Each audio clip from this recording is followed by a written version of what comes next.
everybody, and welcome to That Wrestling Show, the podcast where all pro wrestling matters. I am your host, Bill Yankovi.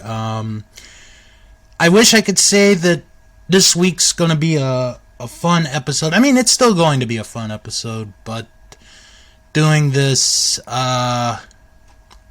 a lot of heavy heart, because we all found out yesterday the passing of Pat Patterson at the age of 79, and because of this, the review that I was going to do this week, Smack 'em Whack 'em, is going to be pushed back a couple of weeks. It's still going to happen, but I figured a review kind of wouldn't be appropriate to do here this week after the sad news of the loss of Pat Patterson, which I'll talk about in just a little bit. Also going to preview here this week NXT Takeover War Games as the match Beyond returns again for another year, and we'll talk about the teams that are involved in War Games and some of the other matches that, as of this recording, will take place this coming Sunday. And also going to talk about the big night in AEW with the debut that nobody really saw coming, and the ending that nobody saw coming. But I do want to take some time to talk about Pat Patterson, who passed away yesterday at the age of 79 years old. To say that Pat Patterson had an influence on the business is a bit of an understatement. Pat Patterson had one of the best minds for the business. He was a storyteller in and out of the ring, and was an amazing talent. If you've never watched any of his footage, anywhere really, it doesn't matter if it's WWF, AWA, San Francisco, wherever, Pat Patterson was an amazing talent. And Pat had one of the things that makes wrestling great. One of the things that makes wrestling so great is that in wrestling, if you can achieve it, you can achieve anything. You can achieve the American dream. And I'm not talking about Dusty Rhodes, even though he was the American dream. Bruno Sammartino achieved the American dream, coming from Abruzzi, Italy. Pat Patterson achieved the American dream, coming from Montreal, spoke no English whatsoever. No English when he came into Boston. And just worked his way through and became a name synonymous with the wrestling industry. The things that he did are almost second to none, to say the least. The accomplishments, the achievements that he has. First ever Intercontinental Champion. Yes, we all have the running joke of the tournament in Rio de Janeiro, which I think I still have the videotape of the tournament in Rio, for those that want to, have some fun with that. Was the referee for the main event of the very first WrestleMania. Because, they had advertised Muhammad Ali to be the referee, and Muhammad Ali was the referee, but he was the outside referee. Pat Patterson was the referee inside the ring for the main event of WrestleMania, the first WrestleMania, and then 10 years later, Patterson was the referee for the main event of WrestleMania 11, which was Bam Bam Bigelow and Lawrence Taylor. I think if you're going to look at Pat Patterson, you're going to have two different sides of looking at what the legacy of Pat Patterson is. And what I mean by that is the legacy he had in the ring and the legacy he had out of the ring. The legacy he had in the ring is he was one of the best heels that you could have and ended up being a very good babyface. He was a part of one of the best tag teams of all time with Ray Stevens. San Francisco was the big territory. That was their place. They also, were a tag team in the AWA for a few years. Patterson, no matter where he went everywhere. He started in Montreal, went to Boston, went to the Pacific Northwest, Oregon, Washington, that territory. San Francisco was really the big breakout for him, and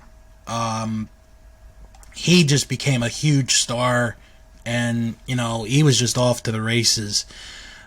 Wrestled in the Florida territory, wrestled for New Japan, wrestled in Quebec for the Lutte Internationale promotion, and of course, his run in the WWF, where he, like I said, became the first Intercontinental Champion, and then ended up basically staying in the company for almost the duration of his career. Pat Patterson had so many incredible feuds and battles. One of which I think, if you haven't seen it, I really recommend going out of your way to see it, is Pat Patterson against Sergeant Slaughter, the boot camp match. That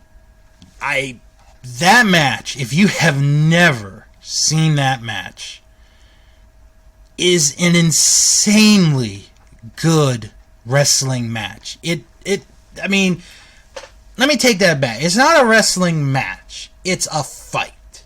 It is a straight up fight. And the way, if you watch that match, the storytelling of that is so incredible. Because Sergeant Slaughter's in his gear. Patterson comes out with a pair of jeans. He's got a ball cap on. He's got a white shirt. He's got, boots on. And they just go at it. They beat the crap out of each other. And then Sergeant Slaughter starts to bleed. And, Patterson just smells the blood. And, he goes in for the kill. And, the Grand Wizard ends up having to throw the towel in an insanely good match. I mean, it's absolutely insane how good that match is. And it ended up being voted the 1981 Observer Newsletter Match of the Year by the fans, which shows you how good of a match that is. And then he also had a feud with Bob Backlund, which culminated, in a steel cage match, which is I'm going to say it's an underrated steel cage match. I've seen this cage match. with Pat Patterson and Bob Backlund. That match is such a good cage match because you don't think at times that Backlund's going to actually win. Pat Patterson was such a believable challenger to Bob Backlund that, it's like, hey, Patterson could win the title here. He could beat this guy. And he almost did. I recommend, if you haven't seen that match, I really recommend you watch Pat Patterson and Bob Backlund in the steel cage. A very, very good title match. Then he had the match where he loses the Intercontinental title to Ken Patera is a very good match too. The way the way it ends is so good because Patterson, he gets his foot on the rope, the referee doesn't see it, and Patterson's pleading his case, and when the referee gives Patera the belt, you could hear some of the fans, some, not all, some of the fans cheering for Patera, and the fans, the majority of them are booing because Patera beat Pat Patterson for the Intercontinental title, but that match is such a good match to watch. Just a good babyface heel match. And then he became a commentator during the 1980s. If I had to pick the 3 most famous matches that Patterson ever commentated on, they were all going to be in the Garden, obviously. It would be Snuka Morocco, the cage match. It would be Bob Backlund and Iron Sheik. And Iron Sheik and Hulk Hogan. Those 3 would be the 3 that I would say are the most famous matches that Pat Patterson ever did commentary on. Because he did commentary till, I want to say, 84 or 85. And then once he was done doing commentary there, he ended up starting to work, backstage and became an agent and really was Vince's right-hand man. Let's be perfectly honest. Pat Patterson was Vince McMahon's right-hand man. And Pat Patterson gave us one of the greatest gifts that we as wrestling fans could have ever gotten. And that is the Royal Rumble match. And to those that don't know the story, Vince McMahon wanted to do a special in January to compete with Jim Crockett's Bunkhouse Stampede show that was going to go on in January of '88. And Pat had tried the Royal Rumble in another town a few months prior, and it really didn't go over. And I'm telling you this story because it's on the Royal Rumble documentary, if you've never seen it. So Pat Patterson is in this meeting with Vince McMahon and Dick Ebersol, and Vince is like, Pat, why don't you tell Dick about your stupid match idea? And, he talks about it and how, with a battle royal, everybody starts in the ring and then, everyone has to go out. Well, why don't we do where we start with 2 in the ring and then every so often another person comes in? And, at the time, you have to think about this. It was called Rumble Royal. Like, if you watch some of the promos, like Primetime Wrestling, maybe, Challenge or Superstars, they're not calling it the Royal Rumble. They're calling it the Rumble Royal. But it eventually got changed, thankfully, to the Royal Rumble. And the Royal Rumble has become a significant part of pop culture. And think about the wrestling community, how every January we have something to look forward to. We have something to look forward to every January for WWE being the Royal Rumble. And the one thing I will always say about the Royal Rumble is no matter how good or how bad WWE is at various times, everybody looks forward to the Royal Rumble because it's the one match where 30 people are going to compete in a match to try to win, the main event match of WrestleMania. So, we have Pat Patterson to thank for that. And then the Iron Man match is another one, because he had thought about it. He never really suggested it. He had thought about it. And he said that, he watched that match and he cried over how good it was with Brett and Shawn.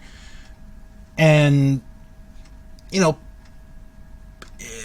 with Pat Patterson, and I know there's a lot that has been said about him, what he may have done, what he may not have done, we'll never really know for certain.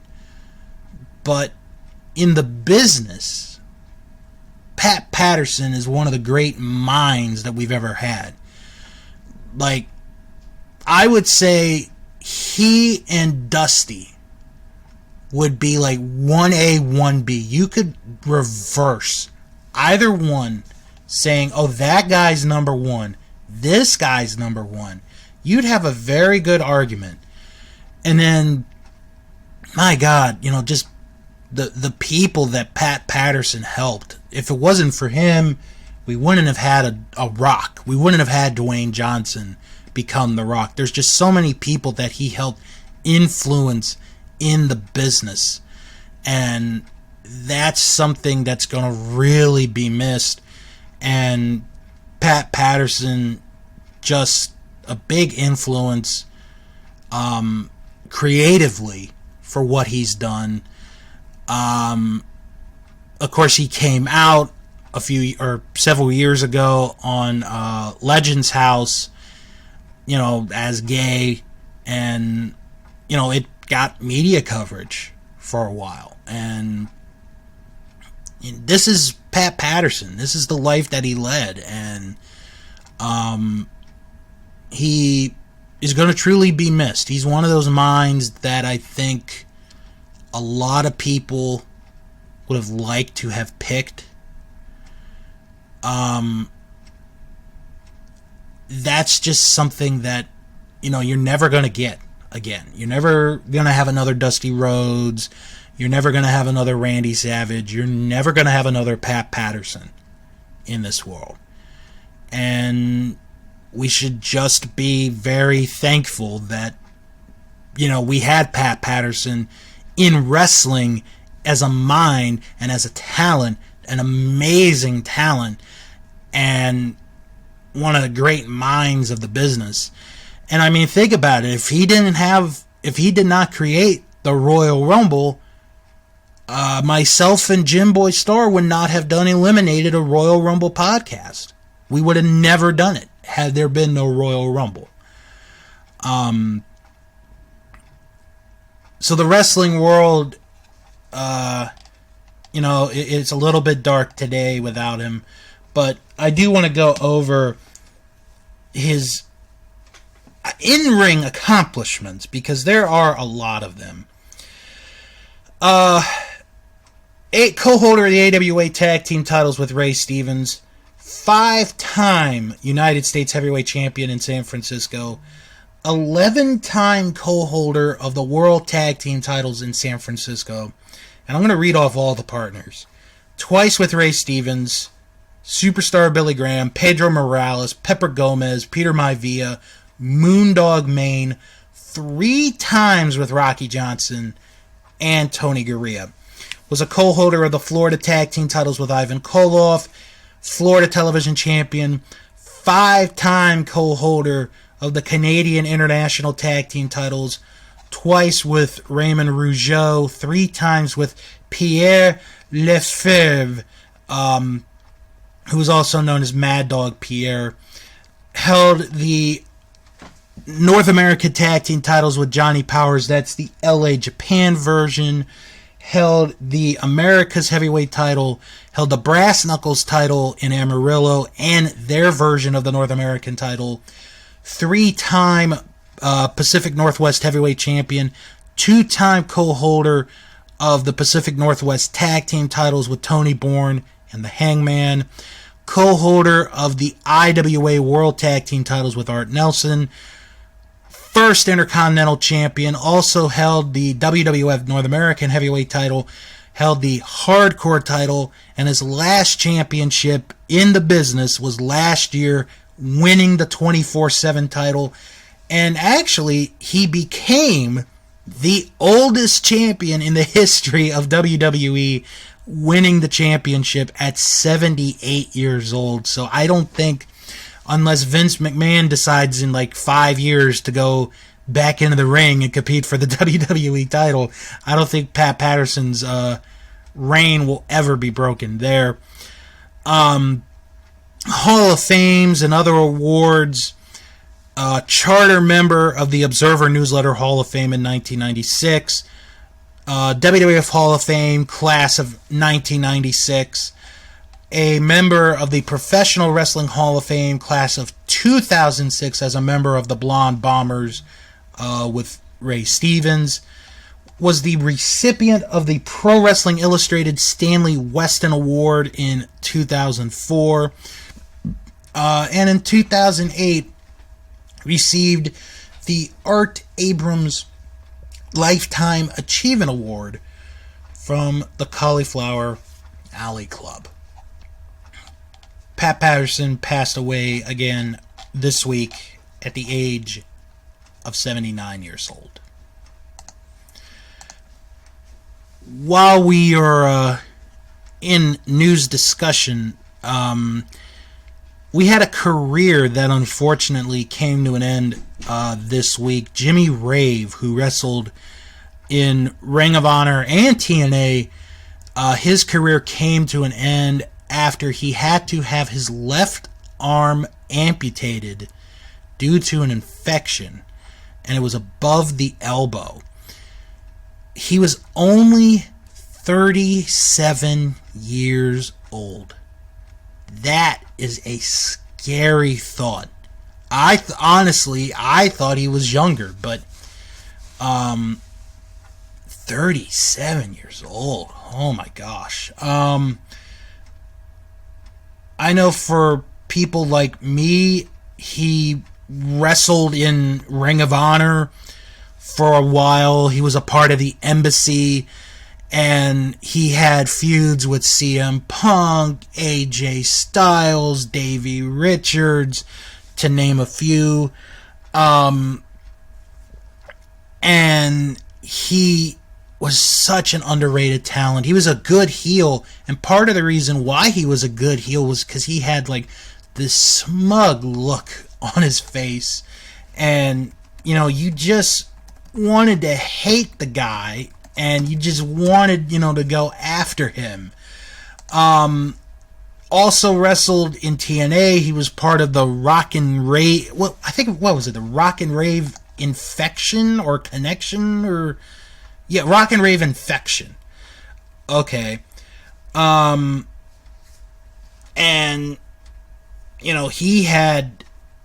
he was on national TV for a while, and, over the last few years, he kind of faded away, as far as the national scene goes. He was still wrestling, but, he just he wasn't, prominently figured in the big picture of it all. It's very sad to hear that, his career has had to end because he lost his arm because of an infection. There is a GoFundMe campaign right now, and as of this recording, they have raised almost $7,500, and this is to help pay for the medical bills. They're looking for $20,000 to be the goal. So if you can, GoFundMe.com. The name of it is Help Jimmy Rave, and he was a very underrated talent that I don't think really got the recognition that he deserved. And who knows what his career could have been like. He could have been a Ring of Honor champion. He could have been a world champion in Ring of Honor. We'll never know.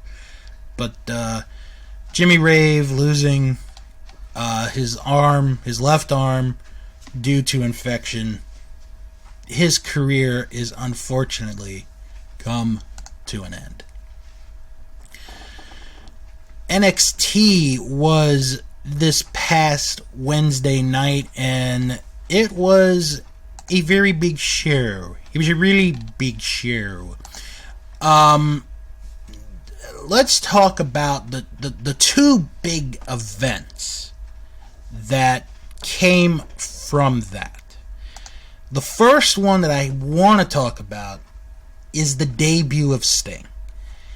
And I have to say, they nailed that debut perfectly, because I don't think anyone knew he was coming. I guess it was just a thought in our mind that, hey, he's no longer under WWE contract. Maybe Sting will go to AEW. And, and then it was like, well, Sting merchandise is off WWE shop, and, who owns the name Sting, which Steve Borden actually owns the name, so he could use it wherever he went. The way he was introduced, I thought was perfectly done. Because you had this whole winter is coming thing, and I know for me, I had no idea, I had no thought in my mind, oh, someone's going to debut on Dynamite, or someone's going to return on Dynamite. That was the last thing on my mind. The last thing on my mind. And then you see this video package. And I have to admit, and I know some of you are going to laugh at this, which I'm totally fine with. I kind of thought it was Glacier that was going to come, and I'm like, oh, what a waste of, no offense to Glacier at all, but it's like, really? You're going to bring Glacier to AEW? And then when you see it Sting, it's like, oh my god. And then the way Tony just blurts out, it's Sting! And it's like, you're all going crazy. Like, you don't lie to yourself. You were going crazy too if you watched it. It was just phenomenal. It was absolutely amazing. And then I think the best part of it was, here's the best part, if you did not see it. He goes to Arn Anderson, who's looking at him. And Arn's like, what the hell? Then he goes to Dustin Rhodes.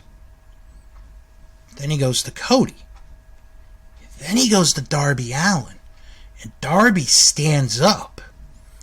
And it's like, okay, we might have something here. And then that's it. That's the end of it. Sting does not come back on TV for the rest of the night. He does not do anything else. It's just very well done. And then Like, within 24 hours, it's like, Sting's shirt is the most sold shirt ever on Pro Wrestling Tees. So, you have all that. Now, the question that I have been asked, and I've been asked by a few people, is Sting going to wrestle? That's the big question. And the answer to that is I don't know. I don't know. He hasn't had a match in 5 years. The last match he had was against Seth Rollins, which unfortunately ended Sting's career. I don't know if Sting's going to be used to do like 1 match, 2 matches, 3 matches, or what I would like to see them do is maybe have Sting in a managerial position. I mean, we've never thought of Sting as a manager. And I would think he's going to work backstage and is going to give very good advice to all the young wrestlers that want to learn. I really do. So what is Sting going to do? That is the $1 million question. And we will probably find out next week on Dynamite, or maybe start to get clues as to what Sting is going to do. And I'm honestly looking forward to it. I really am looking forward to it. Then the other big event that happened on Dynamite this week was Kenny Omega winning the AEW title. And more so what happened after the match. Because, and I'm going to be honest, I was going back and forth on my TV. Not between AEW and NXT, but between AEW and The Masked Singer. Yes, there was a 2-hour Masked Singer, which I'll talk about in a little bit, because I know you guys are dying for me to talk about The Masked Singer. But Moxley and Omega have a really good match. Really good. And you get to the ending where Omega is, like, he got sent through, like, some stage prop. And Don Callis, who was there on commentary for the match, goes out to check on Omega because they have a really close connection. And it's like, do you stop this match? You want to stop this match? It's a pretty big freaking match to stop. And then Omega hits Moxley with the microphone, busts Moxley open, gets the one-winged angel. 1, 2, 3, Omega is the AEW champion. And I'm sure there are some people that are like, oh, finally, he won the title. And then what makes this better is as soon as Omega is given the belt, he and Don Callis leave. Like, they are leaving. And Alex Marvez catches up with them in the parking lot and is like, what was that for? What did you do? Why did you do that? And then Callis is like, we'll explain everything on Tuesday. And Marvez is like, Dynamite's on Wednesday. To which Callis is like, no, we're going to explain it on Tuesday on Impact on Access TV. And then you're like, the jaw just dropped. It's like, holy crap. Now you have to watch Impact to see what's going to happen next with the AEW World Champion. And it's like, oh my God, the stars are aligning in this cosmic universe of professional wrestling that we only dreamed about. It's like these dream scenarios of What if this promotion and this promotion work together and now you are like, AEW is with Impact? It's like, and I know for years, and I want to be serious about this. I know for years that Impact has been the punching bag joke of wrestling, which for a long time it deserved to be. It deserved to be because of the actions that they did. But over the last year and a half, whatever they have been doing, they have changed it completely to where it is a very believable product, and it's a product that you want to watch week in and week out. I will defend to the death that Slammiversary 2020 was one of the best wrestling shows of the entire year. That was how great Slammiversary was. And I think that show was the momentum maker that Impact needed to get, fans' attention. And they've just been very good week in and week out. And now you have this big ending where it's like, oh, we're going to explain what we did, but we're not going to do it on Dynamite. We're going to do it on Impact next week. And it's like, oh my God, now I got to watch Impact. And then there are some people that are like, well, I don't get Impact. I don't get Access TV.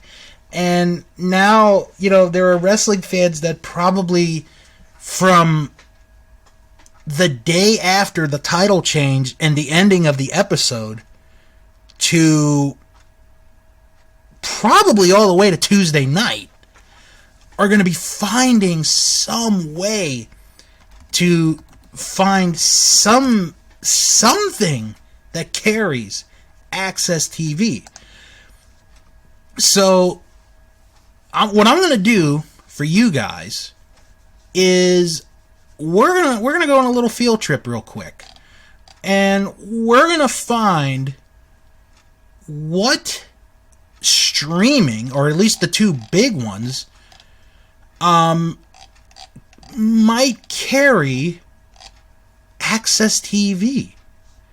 So we're gonna try Sling first. And Sling does carry Access TV. So if you wanted to go to Sling, you could go to Sling TV or Sling.com, to get their service. And I believe, well, right now they have a sale on, Sling Orange and Sling Blue. Oh, well, okay, I'm not really sure about that. Okay, so we know Sling carries Access TV. Let's check out YouTube TV. That's the other one. That's the other biggie. Does YouTube TV carry Access TV? So we're going to go to the channels. Yeah, I'll use that. And I'm still looking.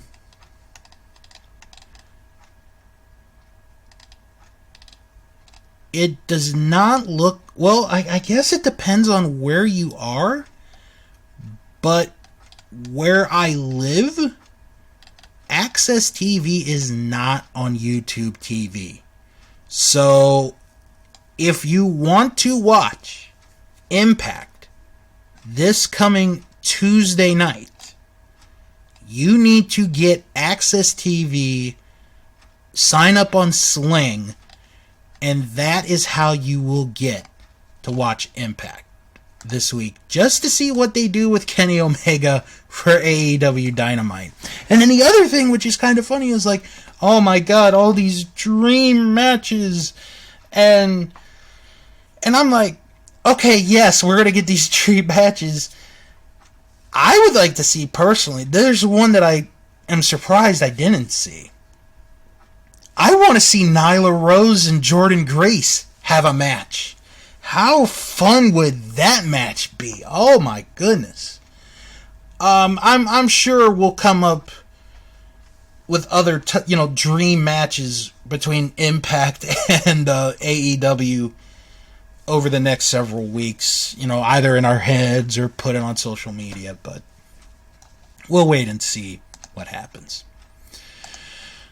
Well, I did mention The Masked Singer earlier, and I may as well talk about it because we are very close to the end of Season 4 of The Masked Singer. This week was a 2-hour episode, and this was a biggie because they were going to unveil 3 of the 6 in the Super 6. So that means that we only have 3 left, obviously. So, to give you guys a bit of the cliff notes, all 6 came together. They did a version of Take On Me by Aha.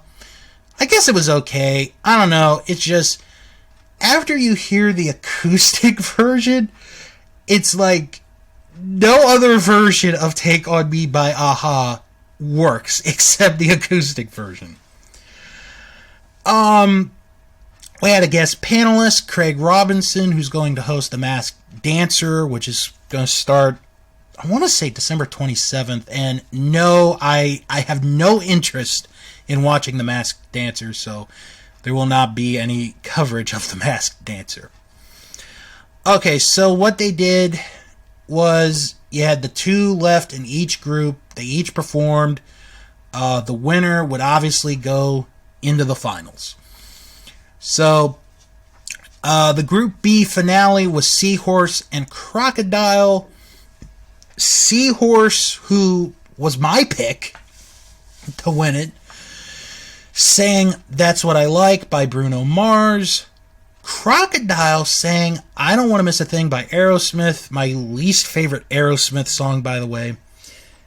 And in a shocker, Crocodile beat Seahorse to get to the finale. Very surprised. I thought Seahorse was going to take it, but Seahorse did not. I'll tell you who Seahorse was a little later on. The Group C finale was Mushroom and Jellyfish. Mushroom with an incredible version of Valerie by Amy Winehouse. Jellyfish sang Stay by Rihanna featuring Mickey Echo, and Jellyfish did not stay because Mushroom advanced to the finale. And then the hardest group ever, and probably because either one of these 2 were going to be the winners, Popcorn sang Better Be Good to Me by Tina Turner, and The Sun sang When the Party's Over by Billie Eilish. One of the most amazing performances I have ever seen on The Masked Singer. The Sun advances to the finale. I mean, my God. That performance was just amazing. So, our 3 eliminated were revealed. Popcorn ended up being singer Taylor Dane. Jellyfish ended up being Olympic gold medalist Chloe Kim, snowboarder, for those curious. And the Seahorse, who was my pick to win it, was Tori Kelly. She did a very good job, I thought, but my pick did not go all the way. So, the finale, well, let's set up who's left. It is Sun, Crocodile, and Mushroom competing for the Golden Mask. I'm putting my money on the Sun. She has been the best performer the entire season. I think the Sun is going to win the Golden Mask. Now, the schedule. Next week, you can actually skip next week if you wanted to, because it is a holiday sing-along episode. Okay. So no one's going to get eliminated there because it's a holiday sing-along episode. What is up with everybody doing a holiday sing-along episode? Real quick. Voice did one, I think, last night on NBC. ABC did two within a week, and they were both Disney. Now the Masked Singer is going to have one next week. Boy, I can't wait till Young Sheldon on CBS does a sing-along episode this Christmas. Woohoo! But anyway, the finale is December 16th. The first hour will be the Road to the Finals episode at 8 o'clock, and then 9 o'clock will be the finale, where we will find out who is the winner of Season 4 of The Masked Singer. And at this point, I have no idea who the three are. This has been the best season, because I could not tell you, I couldn't figure out any of them. That's how good the season was. Really, really good job. So, that is the setup for the Season 4 finale coming up in just 2 weeks. Well, from 2 weeks to 2 days, that is how long you have to wait until NXT Takeover War Games happens. Will be this Sunday night, 7 p.m. on the WWE Network. And I think I read that if you sign up for the WWE Network, you can watch this for 99 cents. Wow. Talk about a steal. Okay, going to go through the card and give you my predictions as to who's going to win at NXT Takeover War Games. Start off with Tommaso Ciampa against Timothy Thatcher. That should actually be a good match. You got Ciampa, who's that brawling style. Thatcher's that catch-as-catch-can style. Should be a very entertaining match. I'm going to say... See, here's the thing. Ciampa doesn't need this win. Thatcher does. So I'm going to say Thatcher wins this match, because I think he needs it more than Ciampa does. Dexter Lumis is going to take on Cameron Grimes in a strap match. I really like Cameron Grimes. I just like him a lot, but something tells me Dexter Lumis is going to win this match. So I'm going to say Dexter Lumis gets the win here. The only championship to be defended at this show this Sunday is a triple threat match for the NXT North American title. Leon Ruff defends against Damian Priest and Johnny Gargano. I think Gargano's gonna win it back. He'll be the record setter third time as the NXT North American champion, unless they got something planned with Ruff. I don't really know, but I think Gargano's gonna take it. And then we go to the War Games. We're going to have 2 War Games matches happening this Sunday at TakeOver. The ladies are going to go first here. It is Team Shotzi against Team Candice. Shotzi Blackheart, Io Shirai, Ember Moon, and Rhea Ripley will face Candice LeRae, Toni Storm, Dakota Kai, and Raquel Gonzalez. This is going to be an interesting match, because this is only the second War Games where women are involved. Only the second.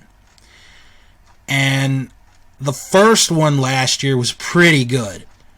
Let's see what they can do in the sequel to this. I think Team Shotzi's going to win. Not saying that Team Candice doesn't have a good team. She does have a good team. But I think Team Shotzi's team is a complete package all the way around. And I think Shotzi's going to get the win. That's how I see it going. And then the men's War Game match will be the Undisputed Era against Team McAfee. That is Pat McAfee, Pete Dunne, Oney Lorcan, and Danny Burch. The Undisputed Era, the only group of people to have been in every War Games since War Games has been brought to NXT. I kind of want to see what Pat McAfee's going to do in this match. I will be perfectly honest. I want to see what he does in this match, because the last time he was in the ring was the match with Adam Cole at, not at the last takeover, but the one before that. And I want to see what he could do. Oh my gosh. I want to see McAfee's team win, but I think Undisputed Era is going to win this one. They will win the War Games. So that is our preview for NXT Takeover War Games. Obviously, there will be a review on our Patreon immediately after the pay-per-view has ended. So, on that note, that's going to wrap it up for this week's show. It didn't feel, you know what, it kind of felt like a quick show this week. I mean, we had big stuff that happened in wrestling, in and out of the ring. So, but yeah, it was a big week for wrestling. Let's get into the plugs. If you guys have any questions or comments, send an email, wrestlingman@thatwrestlingshow.com. And as a matter of fact, well, I checked and I don't have any emails. So if you want to send an email, wrestlingman@thatwrestlingshow.com. Don't forget to follow the show on Twitter @WrestlingShow11. Follow us on Instagram @ThatWrestlingShow. Join the Facebook group. It is That Wrestling Show fan group. You type that in the search bar and you are right there. If you can't find it, it's okay. I put the link, in the description of each and every episode. Check out our merchandise at teesprings.com/That Wrestling Show podcast. And if you like what you heard here, check out our Patreon page, patreon.com/That Wrestling Show. 3 tiers, $1, $2, and $3. $3 is the highest tier you will go, and it gets you a lot. But both the $2 tier and the $1 tier get you some very good stuff as well. Patreon.com/That Wrestling Show. This week, on another Digital Citizen, Luke and Fro review The Croods, A New Age. Also, how did Zoom become so popular? That's actually a very good question. And they review episode 4 of Moonbase 8. That is this week on another Digital Citizen. Also, check out our Vantage Point, the Retro Wrestling Podcast with Joe Murata and Michael Quinn, as they take you through the world of retro wrestling. They start off their new season with a brand new segment called What Went Wrong? And this week's question, what went wrong with the WWF on TBS? Plus, week 1 of the Royal Rankings of the Best Feuds, and a review of Monday Night Raw from January 2nd, 1995. And also, speaking of Patreon, if you go to their Patreon right now, like if you sign up at the $5 tier, remember, this is the only show that I'm going to plug their Patreon page. You get, right now, their review of Survivor Series 1991. It just came out this week. Check it out. Their review of Survivor Series 91 on their Patreon exclusive page for our Vantage Point, the Retro Wrestling Podcast. Also, check out Greetings from Allentown with Peter Winson. He watches one episode of wrestling and discusses it in his own unique perspective. This week, he celebrates Christmas a little early because he goes back to an episode of All-Star Wrestling from Christmas Eve 1983 with Bob Backlund and the Persian Club Challenge. That is this week on Greetings from Allentown. And check out Juice Pro Wrestling, where this week they take a look at the life and times of Mr. Perfect Curt Hennig.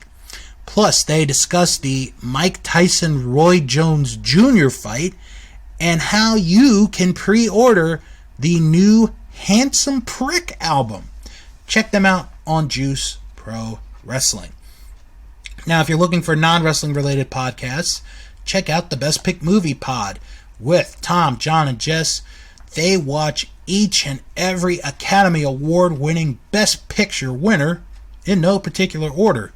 And they are coming towards the end. This is episode 75, so they've probably got maybe less than 20 to go. Well, anyway, this week, they discuss the Best Picture winner of 1935, Mutiny on the Bounty. Check that out. That is the Best Pick Movie Pod. Also, check out the Three Stooges Throwback with Gabe Russo as he watches each and every Three Stooges short. This week, he discusses Slippery Silks. That is this week on the Three Stooges Throwback. Also, check out Unspooled with Paul and Amy, where this time around they are looking at effed up families. This week they discuss the 2001 movie The Royal Tenenbaums. I remember that one being star-packed. So check it out on Unspooled. Also check out Last Stop Penn Station with Carrie Silkin and Ian Riccaboni as we take a look at the life of Carrie Silkin. This week, he discusses JFK conspiracies. Oh, that should be fun. Plus some ROH tidbits. And some New York Post articles featuring Carrie Silkin. Very interesting. So check it out, Last Stop Penn Station. Also, check out the Castle Vault, a chronological deep dive of Disney animated films powered by Disney Plus. Two men watch each and every Walt Disney animated movie that is up on Disney Plus. This week they discuss Frozen. Yeah. You think I'm looking forward to watching that movie ever again? Yep, Frozen. Also, check out Dave and Ethan's 2000-inch Weird Al podcast, where it is part 2 of an exclusive interview with drummer John Bermuda Schwartz. Check that out on Dave and Ethan's 2000-inch Weird Al podcast. And check out Sharks Pond, a South Park podcast, where I review each and every South Park episode. This week, I reviewed the Season 10 episode, Go God Go. That is this week on Sharks Pond, a South Park podcast. Alright, next week, gonna review NXT Takeover War Games, plus gonna have some other topics to discuss. Just a quick reminder that the review of Smack'em Whack'em will be not next week, but in 2 weeks, as a sort of, you know what, it's my Christmas gift to you, the fans, for being so loyal, and, you know, some of you asking me to review this. So I'm going to stay loyal, and I'm going to give you guys that as a Christmas gift from me to you. And I do want to mention that the season finale of that wrestling show will be up on Christmas Eve, December the 24th. That's going to be a year in review episode because, my God, there are like a bajillion things that happened in 2020. I really don't know how I'm going to put that all into perspective. And I want to say, and this is tentative right now, that the season premiere will be on January 8th, 2021. That's a tentative date for right now. So, gonna end the show the way that begun the show this week with Pat Patterson, who was actually a good singer. Not gonna lie, he did sing a couple of times, and this is one of the times that he did sing on the final episode of Legends House. Hope you guys enjoy it, and come back next week for another episode of That Wrestling Show, the podcast where all pro wrestling matters. And as always, wrestle on. Now the end is near, and so I face the final curtain. My friend, I'll see it clear. I'll state my case, of which I'm certain. I live a life that's full. I've traveled each and every highway, and more, much more than this. I did it my way. Yes, there were times, I'm sure you knew, when I bit off more than I could chew. But through it all,